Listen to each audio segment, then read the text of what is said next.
What if the Roman Empire didn't fall? Not a faded memory or a dusty successor state, but the real deal. The Senate still argues, legions still march, and some form of Pax Romana still keeps the peace. What kind of world would we live in? At first glance, maybe not that different. But then things start to shift. No dark ages, no crumbling libraries, classical knowledge, passed hand to hand without interruption. Imagine unlocking the telescope 1,000 years early, or debating Plato in a marble forum with working plumbing. The Renaissance? Maybe it would have happened centuries earlier, or not at all. Without medieval kingdoms carving up the map, the birth of nations like France or England might never come.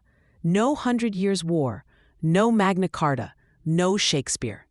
Instead, we'd see a mosaic of Roman provinces, each with their quirks and flavors, a spicy stew of Latin logic and local tradition. Think Gauls with aqueducts, Greeks with Senate seats, Britons quoting Cicero over mead. Tech would have marched to a different beat. With Rome's obsession for roads, baths, and domes, we might have seen bullet trains before gunpowder, clean water in every home, but maybe fewer ships crossing open oceans. The empire loved to build, not to wander. Mare Nostrum, our sea, would have stayed a Roman lake. North Africa, the Middle East, big chunks of Europe, all under the shadow of the eagle. And across the Atlantic, sooner or later, Roman sails might have touched the Americas long before Columbus.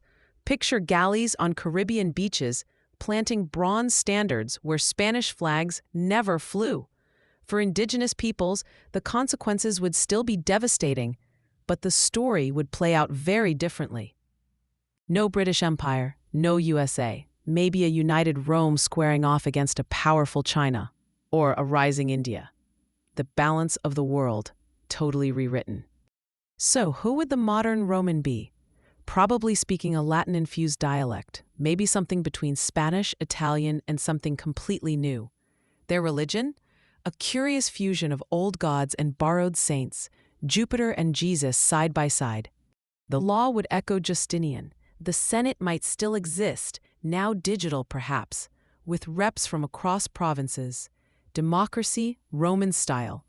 Clean togas optional.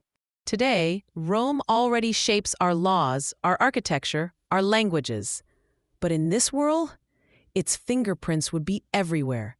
Not just relics, but living, breathing systems. The world would be strange, familiar yet uncanny. You'd still find pizza, but maybe with olive tapenade and a side of Stoic philosophy. Maybe freedom would look different. Maybe so would power. But one thing's for sure, the eagle never landed. It just kept soaring,